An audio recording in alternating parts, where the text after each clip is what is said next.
Dengan ini saya mohon izin untuk memindahkan ibu kota negara kita ke Pulau Kalimantan. Pemindahan IKN dari Jakarta ke Penajam Pasir Utara dan Kutai Kartanegara didasarkan pada sejumlah pertimbangan. Bukankah selama ini telah terjadi ketimpangan pembangunan antara kawasan barat dengan kawasan timur dan tengah Indonesia? Bukankah selama ini penduduk di Jawa lebih dari 50%, sementara di Kalimantan hanya sekitar 6%? Bukankah selama ini uang yang beredar sebagian besar di Jakarta dan Jawa? Lalu pemindahannya untuk apa dan siapa?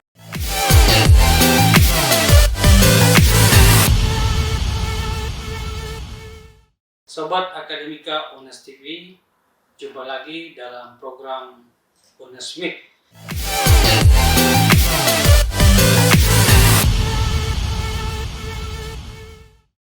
Baik, kali ini kita akan berdiskusi satu persoalan yang sedang hangat dan termasuk salah satu isu yang diperdebatkan pada debat Capres kemarin, yaitu masalah IKN. Oleh karena itu, kita akan mengangkat tema pada kesempatan ini, IKN untuk apa dan siapa. Dan sebagai narasumber untuk membicarakan hal yang sangat penting ini adalah salah seorang yang punya intensitas terkait IKN ini sangat tinggi. Beliau tidak sekedar sebagai terlibat langsung dengan program di IKN, pernah menjadi tim ahli IKN, kemudian sekarang menjadi konsultan. Dan beliau juga dalam sejarah perjalanan hidup beliau, beberapa perubahan besar, beberapa sejarah yang sangat penting pernah diraih. Salah satu diantaranya adalah perubahan nama Ujung Pandang menjadi Makassar. Ia adalah salah seorang pionir dan prakarsa dari perubahan nama Ujung Pandang dan Makassar. Dan kita bisa menyebut beliau salah satu aktivis Universitas Hasanuddin, dan sampai hari ini predikat aktivis itu saya kira masih layak untuk terus kita sandingkan kepada beliau, karena aktivitasnya dan juga spirit yang tidak pernah surut untuk bicara tentang kebangsaan, kemajuan bangsa dan negara, dan juga kemanusiaan. Langsung saja saya perkenalkan Dr. Insinyur Isradi Senal. Selamat sore Pak Isradi. Sore Pak Subhan. Terima kasih atas kesempatan berkunjung ke UNES TV. Baik Pak Isradi, kita akan memulai bagaimana pandangan Pak Isradi tentang IKN ini. Kira-kira apa artinya untuk apa dan siapa IKN ini? Karena beberapa pendapat dari para politisi kita atau mungkin pengamat kita menyebut bahwa IKN ini bisa dipandang sebagai suatu program politik semata dari kekuasaan. Bagaimana Pak Isradi menanggapi ini? Oke, jadi terkait pemindahan IKN ya. Yang pertama saya jawab dulu untuk apa. Ya. Yang paling jelas itu yang pertama untuk Indonesia sentris. Ya. Ya kan, dari Jawa sentris yang selama ini terpusat di Jawa menjadi Indonesia sentris. Dan yang kedua adalah supaya ada kesepadanan antara Indonesia Barat dan Indonesia Timur. Dan yang ketiga adalah untuk menguatkan visi Indonesia di tahun 2045. Ya kan. Terus yang kedua, kalau terkait IKN ini kalau bicara kajiannya sejak zaman Soekarno, ya tahun 57, zaman Soeharto yang ingin pindahkan ke Jonggol, zaman SBY yang membuka dua opsi, Jawa dan di luar Jawa. Kemudian semua akademisi, termasuk di saat Anies Baswedan jadi gubernur, jadi rektor di Paramadina, kalau saya tidak salah ada acara JK Jalan Keluar waktu itu yang dihadiri Andri Caniago, dan di situ diuraikan. Itu 2014. saya juga di tahun 2010 sempat di acara launching buku JK saya sempat sampaikan terkait pentingnya ibu kota negara dipindahkan ke luar Jawa, dan saat itu saya usulkan Makassar atau Minasata, tapi menjadi Makassar, suku Minasa, buat Makalar, Maros. Ya. Karena saya lihat itu strategis, apalagi kesejarahan itu pernah di zaman Jepang. Terus ini perlu dicatat, kalau bicara sejarah IKN itu kalau misalnya dipresentasikan hampir 100% Indonesia setuju. Jadi kalau misalnya dari segi dulu ya pemerintahan Jokowi, oke, ya kan. Terus yang kedua kalau kita lihat fakta-faktanya hampir semua fraksi setuju kan. Kecuali PKS di tahun 2022 itu pun salah satu argumennya bahwa masih COVID gitu kan. Oke, artinya kalau secara kelembagaan semua setuju. Kemudian semua gubernur diundang untuk mengumpulkan tanah dan air di IKN. Artinya sudah semua gubernur kan setuju. Terus semua bupati. NU ke sana, baru-baru juga ada tulisannya bahwa ketua NU bahwa itu untuk kepentingan bersama. Muhammadiyah ke sana, malah sudah punya tanah di sana. Organisasi-organisasi besar. Ya, kemudian saya kebetulan di Kalimantan University Consortium, semua rektor se-Kalimantan. Kemudian pernah sekjen dekan teknik, semua dekan teknik se-Indonesia. Ya kan. Kemudian saya rasa banyak cerdik pandai dan semua. Jadi kalau misalnya kita dalam konteks demokrasi, mayoritas bangsa Indonesia setuju. Dengan demikian, ya yang namanya negara demokrasi mungkin ada satu dua tidak sependapat. Akan tetapi kalau misalnya secara mayoritas itu sah dan apalagi kalau misalnya dilihat dari undang-undang itu tidak akan lahir tanpa kajian, itu sudah pasti itu. Karena kalau dia lahir tanpa kajian itu tidak sah. Dan itu sudah dibuktikan waktu uji undang-undang itu, uji di MK, pada akhirnya kan tidak terbukti. Kemudian apalagi sekarang ada Undang-Undang Nomor 21 tahun 2023 pengganti Undang-Undang Nomor 3 tahun 2022. Itu salah satu isi undang-undangnya bahwa IKN itu sudah program prioritas nasional yang hingga 10 tahun ke depan tidak bisa diganggu gugat. Kalaupun misalnya selama ini ada dipolitisasi, untuk bahasanya kan bahasa akan dikaji. Kalau bahasa akan dikaji, ya itu artinya argumennya tidak kuat untuk merubah. Terus kan secara sederhana saja, proyek ini dilaksanakan dengan persetujuan hampir semua, masa mau menjadikan ludah kembali. Tapi kalaupun argumennya kajian, saya meyakini kajian itu tidak akan mampu mengganggu IKN. Gitu. Jadi kira-kira pendapat yang mengatakan bahwa pendirian IKN ini atau keputusan IKN ini pemindahannya tidak melalui pembahasan secara terbuka, itu bagaimana Pak Israel? Ya kan sederhana saja. Kalau dibaca undang-undang itu kan jelas sekali. Jadi kalau IKN ini mulai dibahas di tahun 2017 sampai 2019. 2017 itu ada namanya KLHS, Kajian Lingkungan Hidup oleh Kementerian Lingkungan Hidup. Kemudian dilanjutkan oleh Bappenas. Sehingga pada 2019 Pak Jokowi itu meminta izin sama DPR. Ya kan DPR kita semua dengarkan waktu itu. Dan semua saat itu tidak ada yang keberatan. Nah, dia sampaikan, saya minta izin ke anggota Dewan yang terhormat, saya ingin pindahkan ke Kaltim, ya dengan sejumlah pertimbangan. Saat itu kan, ya yang namanya semua setuju. Sehingga kalau menurut saya, kalau angelnya dikatakan tidak ada kajian, pasti keliru. Ya, itu sudah pasti keliru, ya kan. Terus juga kita sebagai misalnya yang cinta bangsa, kita kan mendengar bahwa akan dipindahkan. Ya jangan nunggu dipanggil satu-satu bila ini mau dikaji. Bikin tulisan dong. Iya kan? Iya itu. Jadi ada beberapa pernyataan para elit bangsa ini yang kita sebut intelektual dan juga politisi. Salah satu diantaranya Rocky Gerung yang mengatakan bahwa pemindahan IKN ini katanya untuk mengurangi polusi atau menghindari pemanasan global. Hanya menurut logika Pak Rocky Gerung, malah itu IKN semakin membuat pemanasan global karena salah satunya terjadi penebangan hutan. Nah, bagaimana Pak Israel? Ya, jadi kalau dengan Pak Rocky Gerung, saya kan pernah sama-sama di kampus. Nah, Pak Rocky Gerung adalah salah seorang intelektual yang punya pemikiran bagus. Ya.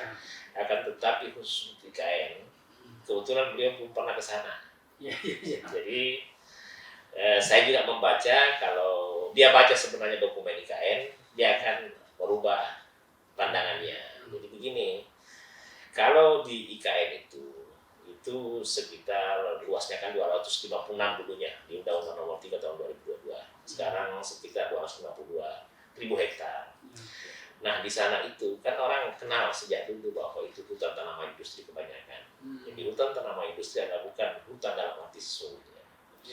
Di IKN itu juga banyak taman-taman liar dulunya, ya kan. Nah, sekarang jadi ini yang mesti orang tahu, visi membangun IKN itu adalah dalam rangka kota dunia berkelanjutan. Jadi visinya kota dunia untuk semua, jadi untuk semua. Ya. Yang kedua, diturunkan menjadi tujuan itu dinyatakan di dalam Pidana 2 Undang-Undang Nomor 3 tahun 2022 yang kemudian di Undang-Undang Nomor 1 2023 bahwa kota dunia berkelanjutan. Jadi konsepnya itu kota IKN itu kota dunia berkelanjutan. Kemudian simbol identitas nasional dan penggerak ekonomi masa depan. Kalau diturunkan lagi kota berkelanjutan itu nyata sekali bahwa untuk pertama kalinya di dunia kita akan membangun kota hutan. 25% saja yang akan dibangun sebagai kota. 75% adalah istilahnya green space istilahnya, yang dibagi dua menjadi 65% hutan, 10% untuk ketahanan pangan. Nah, itu yang itu di konsepnya, dan itu terbukti sekarang. Sekarang saya misalnya kasih contoh lagi. Karena ini kan orang banyak komentar tidak lihat faktanya. Saya itu punya video pohon apa bekas yang dibangun itu. Jadi saya kasih tahu dulu, kantor presiden yang khususnya di kawasan inti pusat pemerintahan yang luasnya 6.671 hektar. Semua itu hutan tanaman industri, eukaliptus yang memang ditebang dalam setiap musim. Terus di situ juga kelapa sawit itu aja. Apakah itu dikatakan hutan? Jadi itu bukan hutan tanaman. Malah konsepnya sekarang itu kita sebut dengan green construction. Hampir semua yang ada itu malah akan dihutankan kembali. Jadi sekarang anggaplah di IKN itu hutannya 55%. Itu akan dijadikan 70%. Salah satu objektif videonya ada persemaian mentayun namanya, bisa menghasilkan, yang sekarang menghasilkan 15 juta pohon bibit per tahun. Jadi apa aja? Ya jadi kalau saya selalu ambil kesimpulan, orang yang berpendapat itu sah. Hanya saja dia tidak mengunjungi. Jadi seandainya misalnya sempat datang, atau misalnya kalau ada bosan, saya bisa tunjukkan videonya atau datang ke sana sekalian supaya tahu yang mana dulu gitu kan. Ya karena di sana juga dengan IKN, pertama tidak boleh sekarang ada tambang liar. Itu akan ditutupi semua menjadi hutan. Iya. Nah, sekedar informasi juga, di IKN itu hutan tanaman industri itu 180.000 hektar. Itu ada banyak. Nah, itu bukan hutan dalam arti sesungguhnya. Jadi kalau di Kalimantan itu hutan itu sudah lama terbabit, masih di zaman Orde Baru sudah dulu orang ambil hutan semua itu sudah habis. Akan tetapi komitmen pertama pembangunan IKN itu adalah kota hutan, first in the world, dan kota berkelanjutan. Kita akan tetap menjadi land of the world. Malah saya sekarang menggalang semua universitas yang ada di Kalimantan termasuk Brunei dan Malaysia untuk menjaga keberlanjutan IKN, keberlanjutan Kalimantan. Jadi IKN itu untuk memperkuat bahwa kita adalah land of the world. Jadi keraguan bahwa kita akan merusak itu, pertama tidak membaca konsep dokumen yang sudah clear dan jelas, yang sampai ada key performance indicator, yang sampai konsepnya zero emission. Jadi saya tadi kota dunia berkelanjutan itu kalau misalnya punya 5 prinsip yang dijual terbarukan harus di sana, ya kan? Transportasi massal, kota hutan, zero emission, tidak ada orang miskin, terus semua diolah secara baik. Jadi memang konsep keberlanjutan itu, kalau orang paham teori keberlanjutan itu akan paham bahwa dengan ada kata-kata keberlanjutan itu tidak akan ada yang dirusak sama sekali, bahkan diperbaiki. Jadi IKN itu untuk memperbaiki hutan, untuk memperbaiki lingkungan. Berarti mendengar itu Pak Isradi, bagaimana tanggapan Pak Isradi yang mengatakan bahwa pemindahan IKN itu adalah cara lari dari masalah. Jadi bagaimana? Ya, jadi IKN itu tujuannya banyak, ya kan. Yang pertama tadi kita bahas dulu, lari dari masalah. sebenarnya bukan lari dari masalah, karena masalah Jakarta itu sejak dulu ditangani. Jakarta itu tidak ditinggalkan, semua masalah Jakarta tetap akan diselesaikan. Akan tetapi ada beberapa masalah yang memang susah diselesaikan, ya kan, tanpa memindahkan IKN itu. Yang pertama, Jakarta itu dikenal sebagai the sinking city. The sinking city itu adalah kota yang dalam setiap tahunnya turun 4 cm sampai 10 cm per tahun. Pertanyaan saya, itu apakah bisa dihindari? Ada orang bilang, oh dihadapi dong. Bagaimana cara menghadapinya? Yang kedua, ada nggak gubernur atau presiden sekalipun yang mampu mengatasi banjir di Jakarta? Yang kemudian masalah itu Jakarta itu polusi, banjir, kemudian macet itu menghasilkan kerugian negara itu sampai di atas 50 triliun per tahun, ya kan? Dan sudah dihitung bahwa biaya memperbaiki itu lebih mahal dibanding membangun ibu kota baru, ya kan? Nah, terus kan kita tahu semua sekarang ke Jakarta kan. Jakarta penduduknya 10 jutaan jiwa. Kalau misalnya Jabodetabek 30-an juta jiwa. Kan itu kebanyakan. Nah ini dari sekian lagi terjadi ketimpangan kan. Pulau Jawa penuh dengan 57% penduduk atau 150 juta jiwa. Kemudian di sana itu kita kan kenal Jawa itu sebagai negeri yang subur. Ya. Nah dengan banyak orang di sana banyak akan pakai air tanahnya berkurang. Ya ini keberlanjutan juga itu, iya kan. Dan IKN juga kan saya kan Jakarta juga kemarin kebetulan Pak Prabowo dengan Pak Anies bicara polusi, itu memang kita salah satu negara yang kota terpolusi di dunia. Ya saya sekali kemarin tidak dijawab berapa indeks anunya. Itu memang salah satu tantangan. Dan kalau saya bahasakan bahwa meninggalkan Jakarta itu bukan berarti kita tinggalkan Jakarta dan kita melupakan Jakarta, bukan. Jakarta itu untuk dikukuhkan menjadi kota bisnis dan jasa dan kota internasional, sama halnya Istanbul dan Amsterdam gitu kan. IKN itu pusat pemerintahan, ya kan, supaya kita men-trigger daerah-daerah di Indonesia Timur ikut berkembang, karena kan secara teori jangan berpikir akan banyak infrastruktur tanpa men-trigger ada yang penarikan. Terus juga perlu dicatat, membangun IKN itu bukan membangun kota. Kadang-kadang orang pandang kenapa membangun kota di satu titik, itu bukan membangun kota, membangun ibu kota. Jadi harus dibedakan membangun kota dengan membangun ibu kota. Jadi itu dia konsepnya. Membangun IKN itu untuk penggerak ekonomi nasional kan sesuai konsepnya. Coba salah satu contohnya, di sana banyak pekerja, umumnya orang Jawa, ya kan?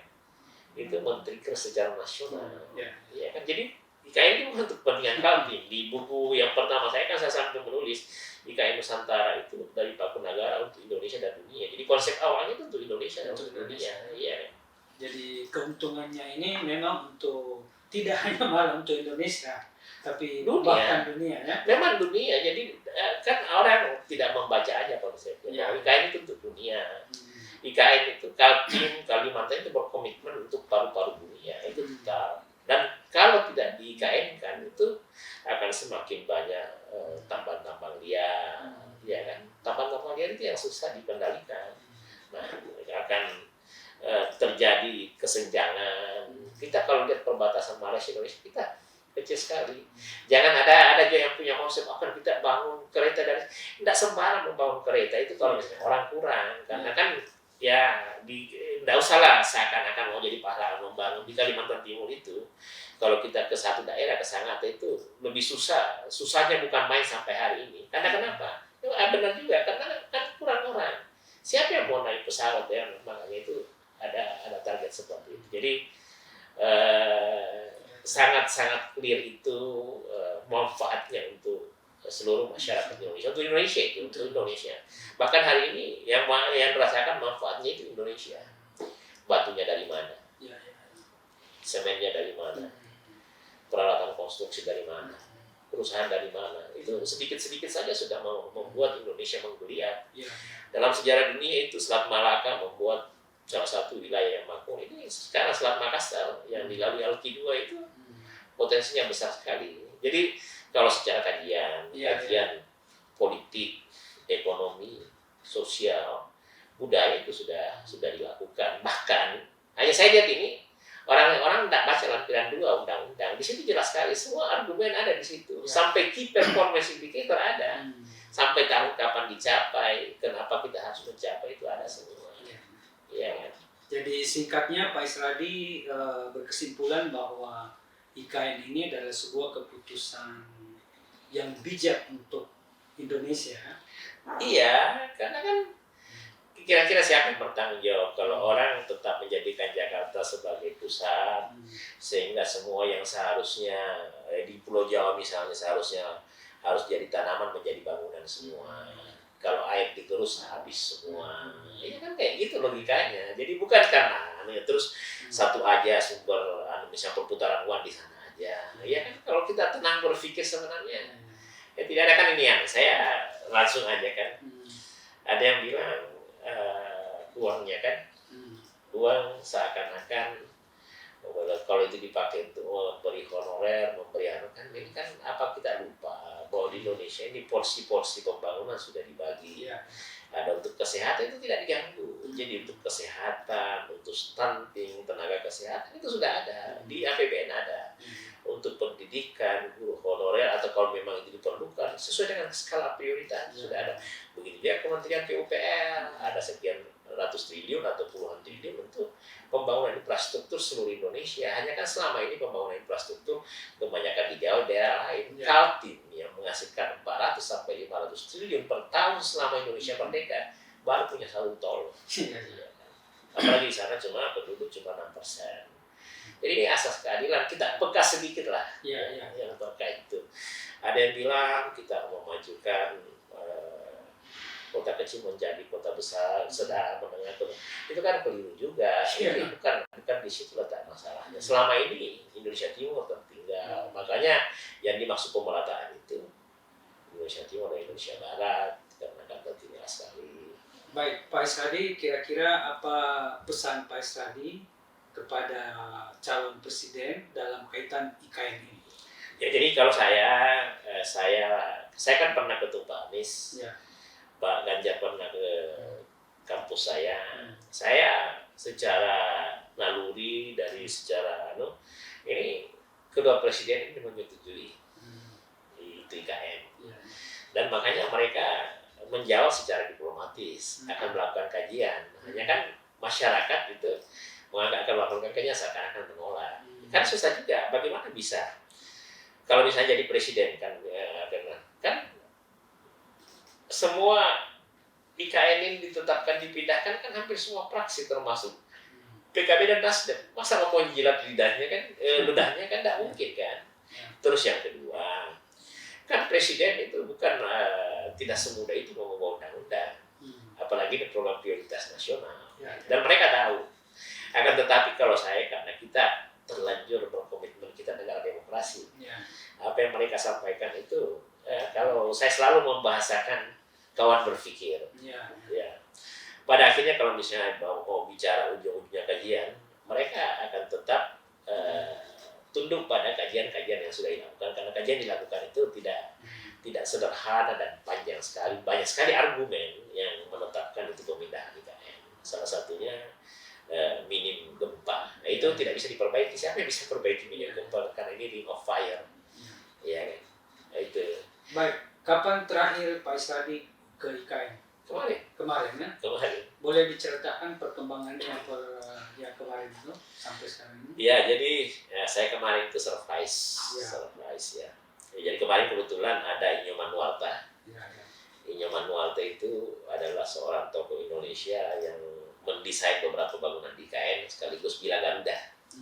Nah, kebetulan perusahaan saya itu mengawasi terkait bagaimana pengangkatan dan pemasangan Bila Garuda itu. Kemudian kebetulan di bulan Februari kita ada diskusi sama-sama. Hostnya ini Pak Balikpapan. Jadi kami ketemu. Dia kemarin sama-sama dengan alumni ITB. Saya ke sana lah. Nah, sebelum ke sana saya biasa memang berkeliling dulu. Ada beberapa yang bikin kaget saya. Ya, yang pertama bangunan-bangunan ini ya. Perumahan ASN itu yang dulunya saya kira yang dikembangkan secara pesat hanya ASN 1. Sekarang sampai ASN 4. Dan di tanggal 11 Desember saya ke sana itu itu saya punya video perkembangan konstruksinya itu luar biasa sekali, sampai satu hari itu satu lantai bisa selesai ya, jadi lantai dasar itu saya surprise, dan saya melihat di sana yang bekerja siang malam sampai itu. Terus hampir semua infrastruktur dasar perkembangannya itu melampaui target. Ya kan, jadi di sana kemarin yang saya lihat data lain kantor presiden itu melampaui target, kemudian istana negara, kemudian persiapan jalan tinggal, kemudian Kemenko 1, Kemenko 2, Kemenko 3, Kemenko 4, kemudian kalau bendungan Sepaku semua sudah selesai semua. Itu bahasa yang saya sampaikan, kalau kita menjadikan tahapan pembangunan, karena membangun kayak itu ada 5 tahap sebenarnya. Tahap 1 2022-2024 itu untuk membangun infrastruktur dasar. Kemudian 2025-2029 itu untuk sekolah, terus rumah sakit, terus penunjang. Kemudian 2030 sampai 2034, 2035, 2039, 2040, 2045. Jadi pembangunan IKN sampai 5 tahap. Nah, yang istimewa di IKN ini, ya, pertama investor. Iya. Kalau dilihat dari sekuensinya sebenarnya kan di 2025. Sekarang sudah 2 tahap Pak Jokowi ini melakukan groundbreaking terkait investor yang dari swasta. Di bulan September, kemudian bulan November. Nah, kalau dihitung kedua-duanya itu puluhan triliun. Kemudian yang istimewa lagi, itu ada beberapa hotel yang dibangun, kemudian ada beberapa rumah sakit, ada semacam mall dan lain-lain itu yang sudah disiapkan. Itu kalau menurut saya itu, kalau misalnya saya lihat sekuensinya itu melampaui, ya kan. Nah, yang istimewa lagi saya kaget, baru groundbreaking September, ini rangkaiannya sudah sampai 5. Saya sempat kirimkan videonya kan. Saya juga kaget, itu teman-teman juga kaget. Ini kok kayak gimana cara membangunnya? Kita memang teknologinya canggih. Kalau juga ada juga yang bilang membangun di hutan, itu tidak benar itu. IKN itu hanya beberapa meter. Jadi pas di pinggir jalan itu sudah batas IKN. Batas misalnya pembangunan infrastruktur dasar semua di pinggir jalan itu. Masuk sedikit semua sudah istimewa semua. Jadi yang kita tunggu sebenarnya di IKN itu adalah penuntasan infrastruktur dasar yang insya Allah selesai di bulan Juli, ya kan? Dan hampir pasti kalau semua itu akan berbondong-bondong untuk melakukan investasi. Adapun misalnya investor asing, ya kita kalau misalnya masih ada yang lokal, kenapa ngapain nunggu asing? Kan sederhana saja benchmark. Saya cari kota di Indonesia yang ada investasi asingnya kira-kira. Di Makassar kira-kira apa? Bangunan apa yang ada investasi asingnya? Ya kecuali misalnya nikel, tampang dia berlomba-lomba. Karena itu kan Jakarta yang mana? Ya kan? Kalau misalnya hotel, ada kan kita masih mampu. Ya kan? Jadi yang saya mau tegaskan di sini adalah beberapa hal. Yang pertama, ya janganlah, karena ini jangan dipolitisasi kan. Yang pertama, jangan seakan-akan biaya IKN itu 466 triliun dari negara, bukan. Jadi jangan istilahnya, jangan merusak pikiran publik, karena kan sudah nyata bahwa IKN itu cuma 19%, atau pahit-pahitnya cuma sekitar 100 triliun, kurang lebih sama dengan kereta api cepat Jakarta-Bandung, ya kan?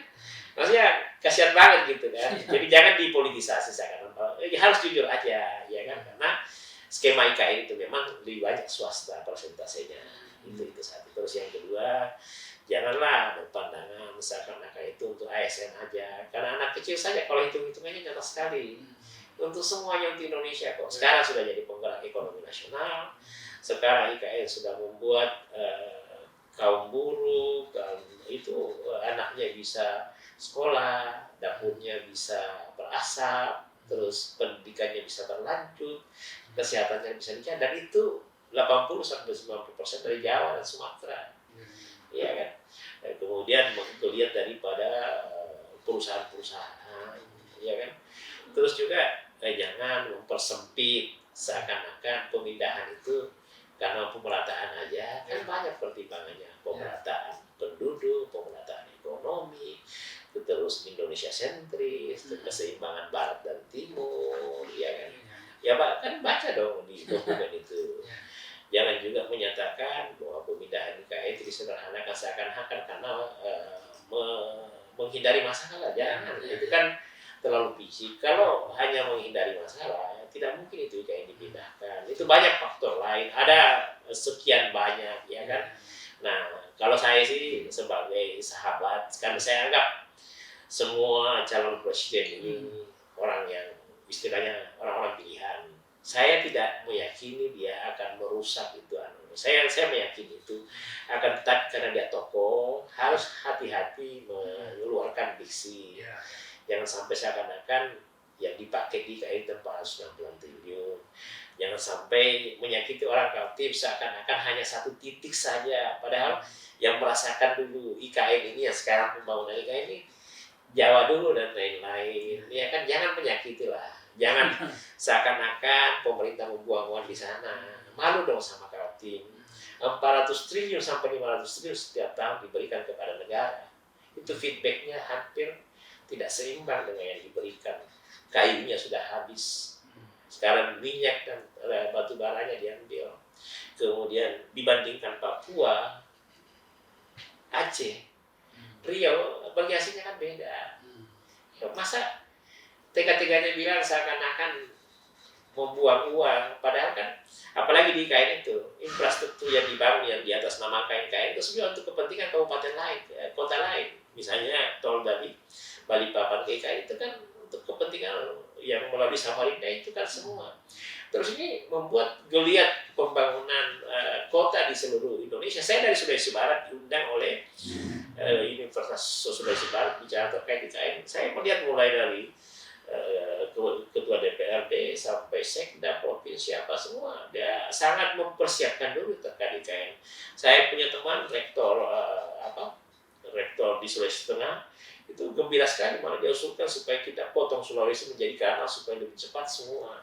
Ya janganlah misalnya seakan-akan untuk kepentingan bangsa Indonesia itu kan sama dengan kamu dengan rasa hormat dengan low profile, kamu kan seakan-akan tidak menganggap orang-orang yang selama ini mengawal dan mendukung IKN. Kami itu rektor di Indonesia, di Kalimantan, dan sebagian besar di Indonesia itu mendukung IKN. Kemudian para pakar guru besar dekat-dekat teknik yang itu ya kan, ya itu aja. Kalau saya sih pada akhirnya tetap yakin bahwa kami akan ketemu semua, dan saya sempat ketemu langsung dengan mereka bahwa tidak satu pun menolak dalam arti sesungguhnya. Baik, sahabat akademika UNAS TV, demikian perbincangan kita dengan Dr. Insinyur Isradis Zainal. Semoga pandangan-pandangan negatif terkait dengan IKN tercerahkan dengan penjelasan Pak Isradis tadi, karena ternyata dari berbagai kajian dan berbagai sudut pandang, kehadiran IKN ini memberikan efek yang sangat positif terhadap tidak hanya Indonesia, tapi bahkan juga untuk dunia. Jadi terjawab sudah bahwa IKN ini untuk semua orang dan manfaatnya bagi semua umat manusia. Baik, terima kasih atas perhatian. Sampai jumpa pada episode mendatang dengan tokoh yang lain. Terima kasih. Assalamualaikum warahmatullahi wabarakatuh. Merdeka!